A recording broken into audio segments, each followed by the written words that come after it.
RDC est une et indivisible. Et la population de tout le monde, c'est qu'il faut tout arrêter pour faire face à cette situation. Et que nous ferons de cette terre richement bénie un réel havre de paix, de prospérité et de progrès social.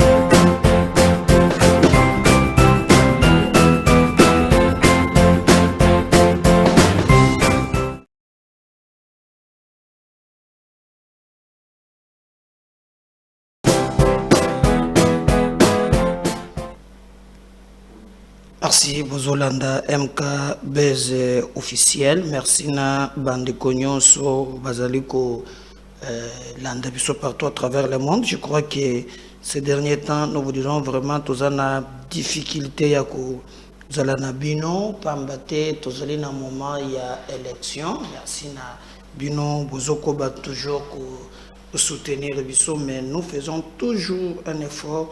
Il y a Zala Nabino chaque jour, merci.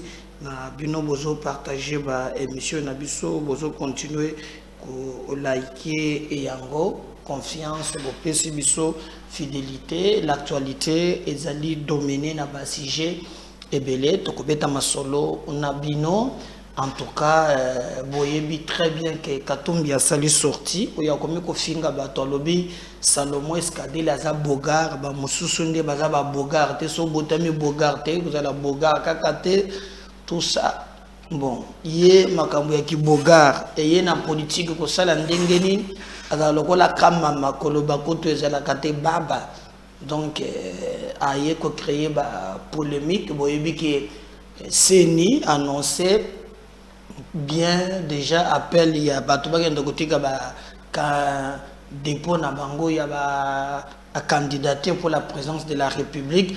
Didier Martin confirme sa candidature mais n'a pas condition ni tozo yebate parce que fichier o ya le belaki jusqu'à présent nano et salami ata mokete mais tokobeta pe li solo je crois. Donc il va illustrer photo moko qu'on a développé bino Didier Rendex azali ministre soki européen na ngangata biloko wana te aye kokutana na Chole na ba mususu po azali awa mais aussi il a Villa Seni na bandeko mususu aye koloba makambo lobi bokomona toko développer lisolo yango na émission ya mokolo il y a alelo dossier il y a élection nde babetaki ensemble na bango voilà au besoin de Didier Rendeis ce qui botali show les wana monseigneur Otembi côté ezali SCC on dit bambaki bango ensemble ba belge wana yana compte ya matali élection na compte ya Union européenne bokolanda ye na vidéo tokozala nango mokolo ya alelo na émission na bino na MK Bez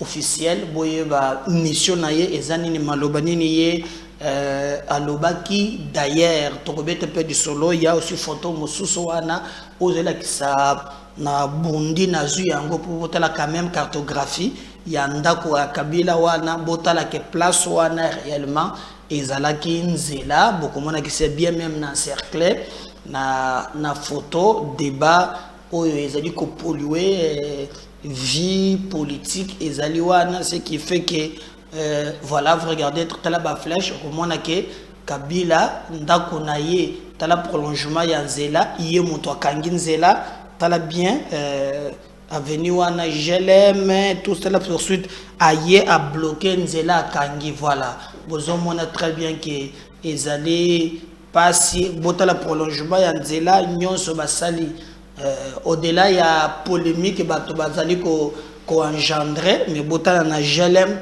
ezali nzela d'ailleurs batemwe ba reconnaître ki balobaki ke ezali nzela kangaki me atongelaki bango pont na ndenge ya sima c'est polémique et la musiba tobele même le gouvernement a bêté le solo le belé likambwana moya ya Patrick il a même réagi à ce qui concerne Makambwana mais aussi beaucoup landa dans cette émission ba propriétaire il y a ndako wana comment bazali ko expliquer que l'homme le plus accusé dans cette histoire on accuse Jean-Pierre Bemba Gombo qui selon Bango azali ko salaki luka lolenge ya ko créer désordre soki makambo onini bon biso to nyonso na MKB officiel to yebisaka bino ke to kobeta na bino lisolo surtout chez nous ezali et qualité. Je vais prendre quelques informations du jour avant to comme na makambo ya misusu voilà. Ndeko moko alobi ya Kabila lobby, tout va changer bientôt, les transhumants périront.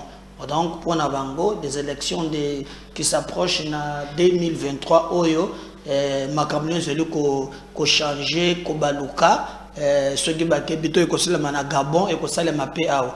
Je me poser la question, batu ya Katumbi qui parle bandolo makambo ya Gabon bakangi muno ko tchwe bogi muntu ya Gabon makambo lobby lobby na prestation de serment du discours à lobby a renforcer même des mesures pour aux nationalité aux la Gabon qui peut fonctionner en entouré za mubulu bako verrouiller bako serrer pour que batunyon sous bazana ba nationalité douteuse bako ki jamais ko fonctionne en mboka na bango yo kama kamboye na ngolobi.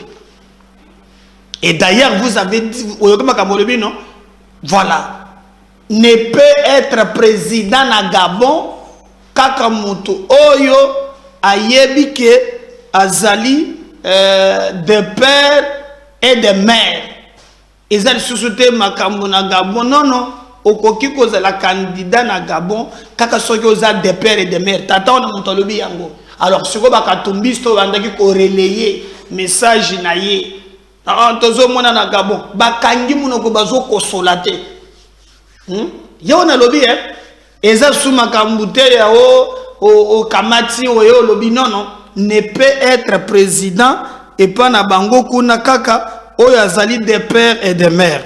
Alors tozozela toyeba ndenge nini bango bakoloba to bako s'exprimer, mais pour nous le reste ezali pire distraction parce que tozo monate eloko moko vraiment bandek oyo ba koki koloba mokolo ya lelo en lien et place toyoki moko azali kosala ba déclaration tapageuse ya makambo ya beauté oyo eloko bakangeli Salomon parce qu'aza bogar hein comme ça makambo ya politique makambo ya ba miss ya ba bogar yo ka réflexion ya mutu raisonnement na ye hein kozala bogar ezande wonani oya mukuso monene akata mandef bogar atika mandef bogar. Donc dès le débat maintenant que Katumbi nous ramène maintenant na mboka na biso quand les gens baza préoccupés bon moni tango babomi batu na est quand il a appris que Salami na armée na biso bien qu'il faut condamner bon moni comment il a fait à sengi même que non azo senga Cour pénale internationale baya ba enquêter mais quand bande konaye belle famille naye ba Kagame et les autres bazali ko boma est-ce que so yoka bango ko réagir ni ko intervenir c'est Yangusi Roche et ça clarté ce qui s'est fait et c'est très grave les gens méchants mais ba le sous ko copier makambo ya Gabon bazol ba le sous parce que na Gabon va déterminer balobi muntu akoki koza la candidat président de la République na Gabon ce qui a zali de père et de mère. Donc ce qui oza wana te moyen olobali kambo ezate comme kate comme matamu quand on teka candidat koza la candidat. Mais celui-ci qui est un étranger dans notre pays parce qu'il a corrompu quelques politiciens qui aiment l'argent en arrogance à confronter biso bagolombo. C'est très grave ce pays. C'est très grave, c'est très grave. Il manipule tout le monde derrière l'argent. Mais Boyoka, Ayali Susukotinda, Batoulo Makambo ya Gabon, ça ne marchera pas. Et c'est très grave. C'est pourquoi M. Tolobi, Tokoki Kozonga Simate Bandekonangai. Tokoki Kozonga Simate. Bolanda Lukutazo Kosawanate. Bango Moko, Basali communiqué.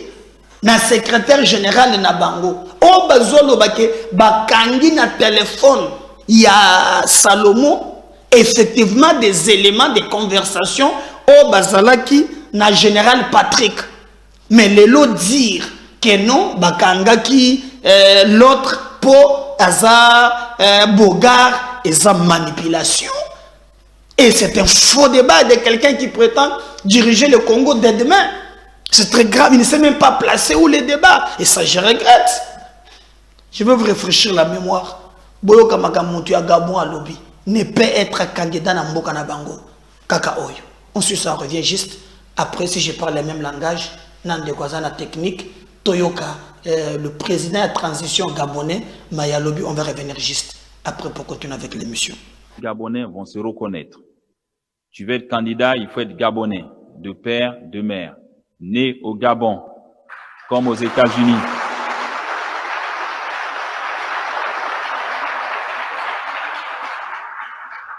Aux États-Unis, tu n'es pas né en Amérique, mais tu peux pas être candidat. Donc, ce serait la même chose. Il faut être né au Gabon, de père et de mère, pour être candidat. Et puis après, je regarde parmi vous, vous êtes tous des belles femmes, des belles Gabonaises. Est-ce que vous n'aspirez pas à être première dame?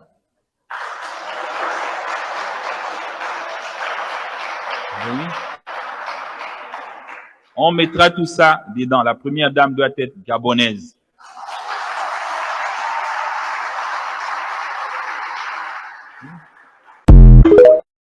Où tous les Gabonais vont se reconnaître. Tu veux être candidat, il faut être Gabonais, de père, de mère, né au Gabon, comme aux États-Unis.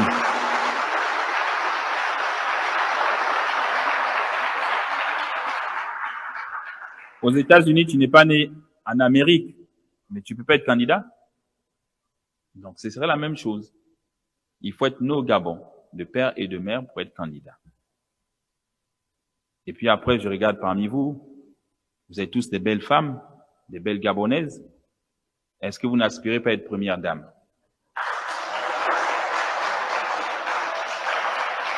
Oui. On mettra tout ça dedans. La première dame doit être gabonaise.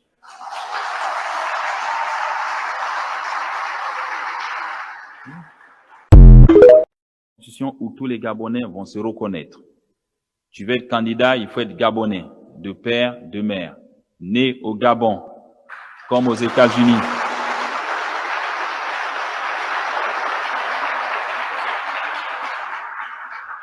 Aux États-Unis, tu n'es pas né en Amérique, mais tu peux pas être candidat. Donc, ce serait la même chose. Il faut être né au Gabon, de père et de mère, pour être candidat. Et puis après, je regarde parmi vous, vous êtes tous des belles femmes, des belles Gabonaises.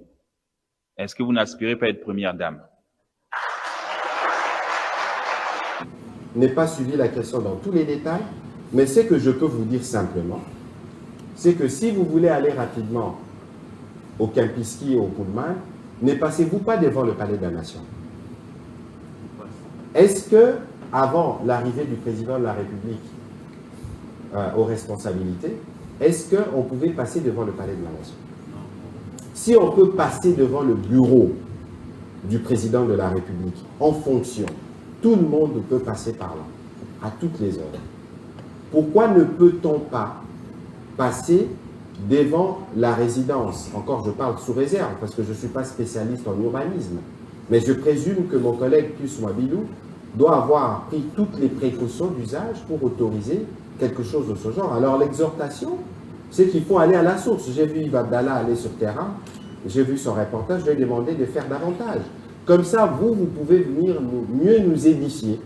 Vous pouvez prendre des témoignages de ceux qui ont toujours vécu dans ces quartiers-là pour être sûr que nous ne racontons pas des histoires sous des prismes politiciens. Et donc, si aujourd'hui, nous tous, nous pouvons circuler devant le Palais de la Nation, qui est un des sites stratégiques, il faut considérer que si cela ne gêne pas la conduite ou les différents aménagements, on peut passer devant la résidence. Voilà, j'espère qu'il y a eu un petit problème dans la technique, mais bon, on dit quand même le message, il y a général Wana Lobby, c'est clair et net. Problème mususu te ya komitungisa mataki ta ezate. Côté na bango au cause de la candidat biso pe awa to lobby na bazuzi. appel à la candidature et c'est salami moto akoki kozala président na mboka na biso kaka soki azali congolais d'origine, bien que balobi que il faut à la côté à papa to ya maman, mais le monsieur qui manipule tout le monde dans ni à papa ni à maman. Je demande des Congolais de se mobiliser. Bino boto bolinga mbongo to teka mboka na biso po na mbongo te. Ça nazo senga bino, je sais que vous aimez beaucoup de bolingi mbongo mingi. Tolanda lokolo ya baninga. Mboka na biso depuis na 94 tous eu problème na complot ya communauté internationale ne l'opération turquoise, c'est comment on a souffert. Il y a mis balé de ce problème na 97. Pourquoi?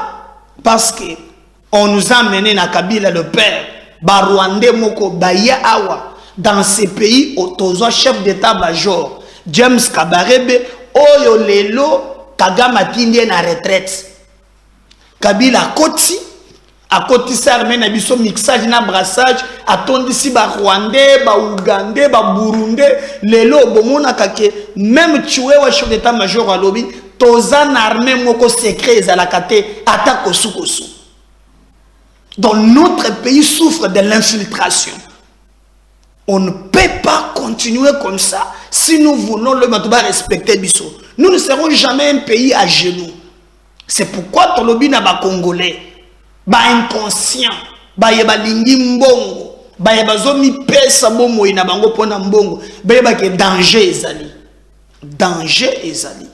Donc pour nous, nous pensons que il est grand temps de mettre fin na ba bêtise wana, de mettre fin na ba complot contre la République, to telemato dénoncer ba to nyonso bali ba congolais te. Parce que là, kotika lelo ndenge na zoyoka ba déclaration tapagez katumbi azo kitaka azo sala boye ezali vraiment contre intérêt ya Congo na Gabon boyoki un militaire oyo bango bandaki kokomisawa yako salema pe awa mais depuis à rappeler bango l'ordre que bokoki ko sakanate ba fonction wana et concernant les États-Unis, il n'y a que nous, à cause de n'importe qui, ça ne passera pas. Et la Cour constitutionnelle, vous savez, na constitution nabiso. Si vous lisez l'article 69, aux Uba alinéa nyons, aux yeux article 161 de l'article 69, il s'agit de définir le rôle même. Il y a président de la République. Donc dans la Constitution, tu ne peux jamais parler de la fonction il y a président de la République sans pour autant ne pas comprendre l'article 69. C'est là où tout est fait. Vous voyez, je vais revenir dans la deuxième émission là, sur la matière quand même qu'on peut faire quota. Si président de la République le président de la République azali gardien de la Constitution. Il veille. C'est lui qui veille la nation. C'est lui qui fait tout. C'est lui qui est là, sentinelle. Et vous allez voir un article 69 de la Constitution. Le président a un pouvoir. Le président a un devoir. Il doit veiller. Vous voyez ça? C'est défini dans la Constitution. Le président de la République, il faut arbitrer. À l'arbitre. Et c'est le président de la République, l'article 69, même Azali Mokonzi, il a compromettre même hors de la chancellerie et autres. Le président de la République, Azam même na cabinet Moussous, à part présidence de la République, Azali dirigé par un directeur de cabinet, accompagné de 3 Dirkaba. Mais le président de la République, Azali peine à cabinet Moussou militaire, qu'on appelle maison militaire. Donc, le président, lui, Azan a charge, Azali qu'on veiller. Et sa fonction, mon côté, oyo mutu azali kostakana nango. D'ailleurs quand il prête serment, il dit je jure fidélité de respecter et de faire respecter. Vous voyez? Mais dans la constitution, pour comment on est la cour constitutionnelle, yango pe ezali ko veiller na respect à la constitution. Donc tozana bato mibale bazali vraiment ko sala musala ya ko faire respecter la constitution. Le président de la République qui prend l'aspect purement politique, les actes de gouvernement qui ne peuvent jamais être portés devant des bazouzi. Mais la cour constitutionnelle bango va faire respecter la constitution tant bali saisi. Vous voyez, la cour bazali saisie et ben constitué dans matière. C'est pourquoi même à ta loi ya tiani et l'équité, il y a possibilité déjà que non que la haute cour et ça va prérogative l'article 161 il y a constitution nabiso entre les deux et le président n'a bazouzi ya cour afin que va veiller. Donc, si le président de la République, si la haute cour fait passer que Moupaya Mokoboy aye na mboka akambi biso, ba kozala juger pour la haute trahison. Et ça, c'est ce qui prévoit le texte. Donc, bomi tungi sanabinote la cour constitutionnelle ba kotala likambwana malembe. Et le droit est dans ba détail na yango. Attends, l'article 85. Bazo pesa président la prérogative ébélée. Mais au comment que nous ce que l'article 69 oyo pesier ba devoir. Donc fonction wana, c'est pas une fonction aux anayo sogi italien aux anayo sogi ndenge nini oye kana mboka na biso o banda ko konza biso parce qu'il y a des Congolais inconscients o bazana besoin ba pesa pour na mbongo. Non. Non. Et la haute cour fera son travail. Moi, je dis bravo na elenge wana ya oyo batongoni na Gabon, bande bazali ko verrouiller mboka na bango, biso peto verrouiller ya biso. Biso peto verrouiller ya biso, muntu ako sakana na biso bongo ndenge wana te. Hein? Tout muntu ako sakana na biso ata mukete. Mbodi ya mibele to ko terminer zani. Constant Ndima azongia wat. Gouverneur militaire. Yoganisike mokilo ya bato ya Nzambe ba bumbisiye pi ba keina yatina suka na ebisi bino que déjà ndenge makambo soki y avait un complet ba politicien ya est. Pourquoi ba bengi pour bato bakufi pour bato bakufi mikolo yo ozana bino quand même na makambo ya mibeko mingi. Lorsque j'ai évoqué c'est l'article 85 de la Constitution qui nous parle quand est-ce que le président a décrété état d'urgence, état de siège, mais ezali ou la Constitution appelle état d'exception. C'est prévu par la Constitution. Autrement dit, ezali gestion il y a non-droit. Lorsqu'on décrète l'état d'urgence, l'état de siège, en d'autres termes, on va dire, Moubeko zo fonctionner place ouanate. C'est pourquoi on les appelle l'état d'exception. Donc, surtout côté na Muzindo, c'est qu'il y a un état de siège, il n'y a pas la liberté d'expression. Parce que c'est un état d'exception. Donc, la loi constitue un gros monde épaissir lobby, na moment où on a en d'autres termes, bah comme il s'est président dictateur. Na état de siège, na état d'urgence. Alors, mais comment les gens babimaki, babandoko tambola, babandoko salaboye, c'est que ezali makambo moko ya mabe makasi. Et nous avons dit le résultat ndenge bato bakofi. Alors Constant Ndima azongi na ye aw babengi prendre babengi à l'ordre. Alors ba soldat oyo ba identifier bango lokola bato babomi hein bo dondia kula kisabino bilongi oyo d'abord oyo la kisami voilà bango wana obozo mona wana nde na ba officier bango wana nde balobi bafongola ki Kalashnikov ba beta pe masasi kala ba mengana soki bazalaki bien formé tout là bato na nzoto et différence. Même quand je dis le kabyliste parler, différence c'est ça.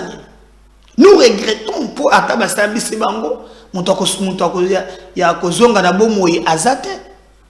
Ataba condamné bango à mort, mais ba kofi basi ba kofi. Et la vie est sacrée, nous regrettons. Mais seulement nous disons en droit, sanction et ça pour bangisa. Plus jamais et loko ya bongo eko se répéter. Et c'est le cas autre na bande ko oyo. Constant Ndima rappelé na Kinshasa. Déjà fonction ya zalaki nango ya opération militaire. Bengiye ba tcheba tumususu mutu mutu azali akoti avion azana Kinshasa wa banda lobby aza awa. Est-ce que peut bako kangaye? Qu'est-ce qui se passe?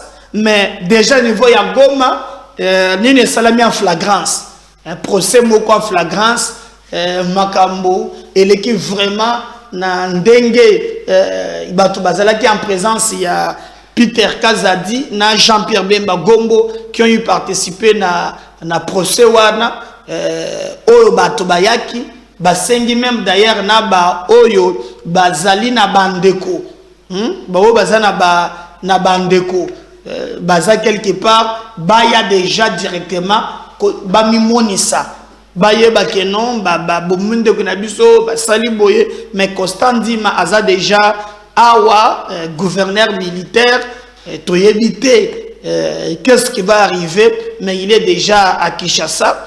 Il avait si bien souligné Bandakala. Alors pourquoi et Salami, j'ai pas compris, mais Azali awa d'autres personnes balobi ezali opération oyo ya armée na biso bandeko mususu bazolinga basala carnage wana na ndenge ya Kagame na ba mususu bangonde bazali ko batama basale biloko wana ba infiltrer. Il y a tout un tas de choses il faut s'éclaircir, mais le problème ezali détermination volonté oyo gouvernement na biso ezali na yango pour ne pas couvrir le mal. C'est ce qui nous encourage pour être toye baki batouana bakozala impunité. Tout le monde attend ya Kabila, regardez batunyon so salaki bêtise na makambo ya bundu dia Congo, salaki ma bêtise na bakamwe na sapuna banene. Personne n'a été auditionné. Ou monique bateau so bazalaki ya kobombama. Il y a eu la pression, mais aujourd'hui, sans complaisance, ceux qui battent Salimbeba, baza jugé en flagrance, per responsabilité zali établie. Souvenez-vous, atana bandeko oyo ba salaki marche, ba policier ba betaka mwana moko makasi, et nous avons vu comment si mayako beta mwana wana comment bato ba bimaki. Bato ba telemaki bato ba lobaki, et le policier a été arrêté à Zanandolo.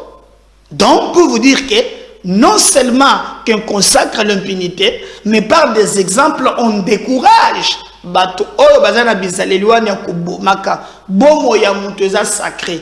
Dieu qui nous donne cette vie, il n'y a que lui qui peut nous le reprendre. Quel que soit le comment tokoki ko sala bozoye bosambisaye bokateleye tumbu Koboma et Alima B. Donc, Constant Ndima, Oyazali, gouverneur militaire, Bengiye na Kinshasa, Aya, Kopesa ba raison, Oya Manso, Oye Ayokaki, Tope, Alobelaki, parce que Batmisus, Bamonike, Azalipe lié na Likambouane.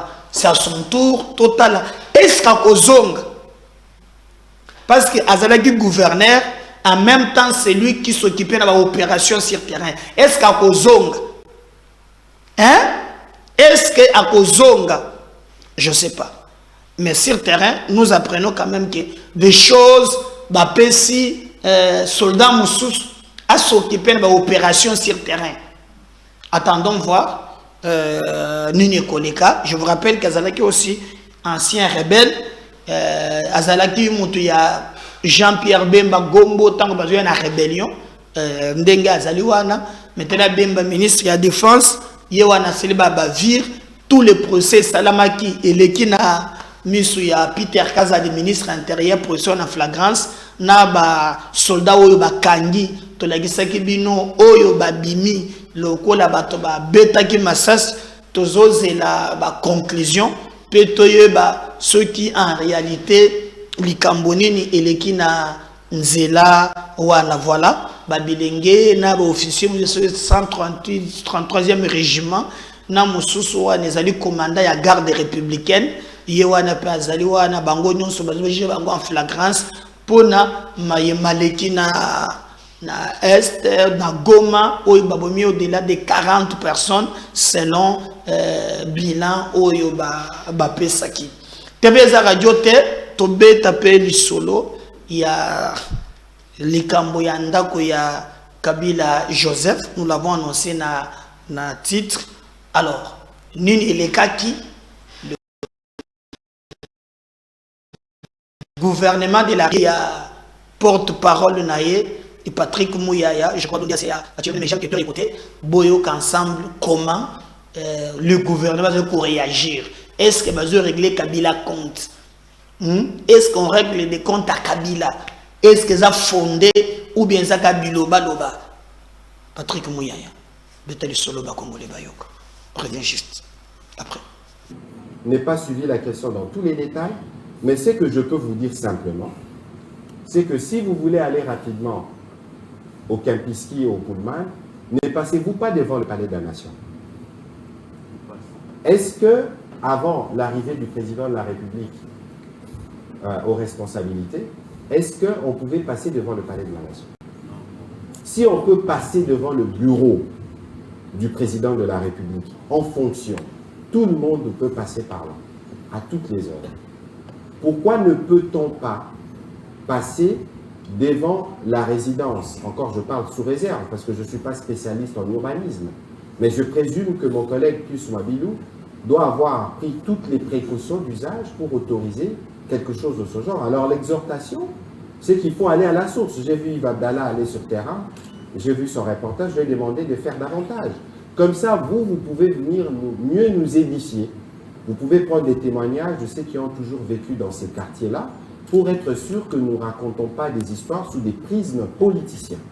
Et donc, si aujourd'hui, nous tous, nous pouvons circuler devant le Palais de la Nation, qui est un des sites stratégiques, il faut considérer que si cela ne gêne pas la conduite ou les différents aménagements, on peut passer devant la résidence de tout le monde. Et donc, voilà plus ou moins la réponse à vos questions pour vous. Je n'ai pas suivi la question dans tous les détails, mais ce que je peux vous dire simplement, c'est que si vous voulez aller rapidement au Kempinski ou au Pullman, ne passez-vous pas devant le Palais de la Nation. Est-ce que, avant l'arrivée du président de la République aux responsabilités, est-ce qu'on pouvait passer devant le Palais de la Nation? Si on peut passer devant le bureau du président de la République en fonction, tout le monde peut passer par là, à toutes les heures. Pourquoi ne peut-on pas passer devant la résidence? Encore, je parle sous réserve, parce que je ne suis pas spécialiste en urbanisme, mais je présume que mon collègue Pius Mabilou doit avoir pris toutes les précautions d'usage pour autoriser quelque chose de ce genre. Alors l'exhortation, c'est qu'il faut aller à la source. J'ai vu Yves Abdallah aller sur terrain, j'ai vu son reportage, je lui ai demandé de faire davantage. Comme ça, vous pouvez venir mieux nous édifier. Vous pouvez prendre des témoignages de ceux qui ont toujours vécu dans ces quartiers-là pour être sûr que nous ne racontons pas des histoires sous des prismes politiciens. Et donc, si aujourd'hui, nous tous, nous pouvons circuler devant le Palais de la Nation, qui est un des sites stratégiques, il faut considérer que si cela ne gêne pas la conduite ou les différents aménagements, on peut passer devant la résidence de tout le monde. Et donc, voilà plus ou moins la réponse à vos... Je crois, Bolandi porte-parole du gouvernement, ce qui n'a pas ya fachi, bato bakolek. Alors, balabala ou bakangi, bato bakolek te ndengeni. Donc, nous pensons que ce n'est pas un problème. Il y a règlement des comptes. Ndenge bolatisi yango. Bemba, bolebe, il y a un kangaye kaka, non. Mais un problème, il y a fongola nzela. au bâti que la bâtonnion soit balèque. Quelqu'un a dit que tu sais que c'est aussi un ancien président dans l'avenir. Il peut beaucoup fongola bon. Je ne vois pas que c'est depuis que Tonga Kinga na ya na ebite. Il peut beaucoup wapi. Agenda tana bamboka kona tana na kabeya mwanga Tonga pe ya yeko na. Il peut aller la Kishasa. Pour que bila zana ngwebele azana boma balakisanga place moko kutuzoe azwa même na ba côté ya ba nzete ya mbila nyonso wana azwa bana lokoso batoyo bazwa ba port tala concession na boma soki bo lokse place concession kabila tala basa la pe bafuta mbila donc aya ozo kinga kati aya azwi kashamat c'est pas que soki ko zoye wapi azo pe wapi mais en tout cas c'est pas un problème, il y a un règlement des comptes. Au contraire, balobi ezali pona ba PSAP ba congolais moi mingi droit il y a besoin nani na bango menda kongo pe il paraît pour la vérité bandi ko bima ke china rambo botola nde batu na ndega munduki umukamate mubambe pak o muku mutoto tumbuyulu bazwi ndeko moko alobi azo regretter ndenge bato bazolobela makambo wana lelo seki bato bazana na vérité te boyoka oyo ye alobi il nous explique le détail ya makambo ya ndako wana ndenge zalaki et nous allons revenir juste pour continuer avec notre émission on suit ça. Président Lili Lumande, bonjour. Bonjour monsieur le journaliste. La toile s'emballe du fait qu'on ait démoli le mur de l'ancien président Joseph Kabila. Yomutokoli Nagombe, dites-nous un peu tout sur ce que vous savez. Ah oui, la taille, l'image en haut, ça ne va pas si trop. Là-dessus, ma casse, il y a besoin de président Kabila. Le président Kabila a le 17 mai. Ndakwana ezalaki déjà. Ndakwana na sena moboé, oza na messe des officiers. Messe des officiers eza na se wana. Soko mati likolo boye immeuble ya groupe Lito Moboti. Il y a GLM. On va venir à GLM. GLM veut dire groupe Lito Moboti. Ça c'est de 1. De 2. Anzulu Nimembe, président parlement, Ndaku Nezaki wana représentant par l'État. De 2. Deuxième maison, Ndaku ya premier ministre. Lorsque va nommer premier ministre, l'État a un devoir que loger premier ministre. Premier ministre a Norvanda wana. Sikoyo Joseph Kabila tamu asominda kwana et pas yanani. Ça c'est de 1. De 2, GLM ndako abatu 17 ans bokangi yango bo entouré yango pe bo tiango mur 17 ans bozo futa loyer bo sombe yango pete parce que wana za famille nanga balito ngana bota kuna na yebi ke leki nanga pichu lito ano revendiquer yango alobaki na RFI que pasteur Mungalo a prometté bas fouter mbongo ba futa famille même pas $1 pas 17 ans bon privé famille moko boye le pango na bango bana droit ya ko revendiquer le pango na bango na habité le ni likia ni le pousser mais na ndeka normal ndako oneza ya l'état soki bolobi bemba mais bemba kola na Gombe a dit que messe des officiers il y a le ministre de la défense soit il a réhabilité messe des officiers pour ba officier na biso bazala sur la messe tout ça la messe na kanko kolo mais messe des officiers ezalaka wana na se pembe na fleuve. De 3 balabala moko eza wana eleka et ya injonction directement na balopango ezaki na se kuna ya badamso o mati bo biso to ke sakana kuna teto bana mike to ke sakana kuna o balabala mozaki wana eyeti ko rejoindre balabala ya clinique ngamo na Gombe na lobi na pesi mino 4 arguments pour défendre pour longola pour et parler na été sera payé qui va payer pas na alors pour le va beaucoup parler va provoquer président a provoqué na tinani personne ne décide de la loi personne même Félix n'est pas au-dessus de la loi sera payé par les aïeux. On va coller mon collaborateur. Mais pour l'instant, Ben Baza peut-être n'a besoin de mettre des officiers à réflexionner.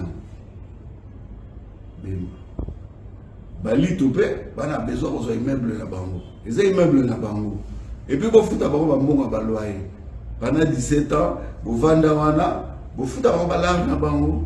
Nandeki vous bébissi en peu le sous-sous. Vous faut foutre. Banda kumi baliza na kati wana, il y a parlement, il y a premier ministre. Bon, ceux qui sont dans l'État, bah désaffectant. Bimsa Mikanda. Abou Pierre. Merci. Voilà, j'espère que Bolandi, le débat et autres, je crois qu'on a besoin de la deuxième émission pour TPTP le solo, balobi kobota et comme au félé. Classe au félé, mais Fati a tiepé kobota au félé. Balobi te koboko la au félé. Kobota ndeza au félé. Pour banonde bakotia bazemi nde crainte nangai. Balobi te koboko la ofele. Donc, ceux qui m'ont mis à Zemi, Fatia tu as serré. Yo, yekola kak, pour déjà basi ba pesi, j'ai vu pour la commune de Kinshasa ba pesi à taba 10. Beaucoup kende na boye, na ko le grebino yango donc, so bozana Zemi, na koya nango, na ko pesa adresse, je vais expliquer dans la deuxième émission donc. Ma femme te a fait. Regardez un peu ça. Nous avons besoin de CP là. Nous avons la musique pour nous kobote. Kobote. Fatio le deuxième mandat. Kobote. Donc gratuité, maternité peut offrir. Regardez ça. Bota les secondes ngezalaki.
Zembo neza kobota. Tobotier, fati. Donc gratuité. Bon, moi, je suis classe au félé, mais au bout de payer au félé. Koboko landé débat et koya. Merci de partager ce lien. Je reviens à deuxième numéro. Tu continues toujours de te yokaner, mais partage les laïbélés pour s'abonner plus massivement. Je reviens, bye.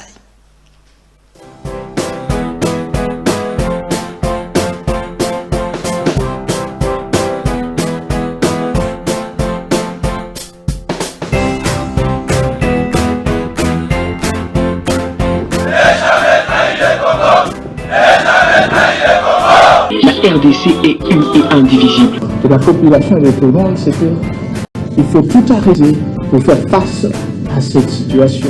Et que nous ferons de cette terre richement bénie un réel havre de paix, de prospérité et de progrès social.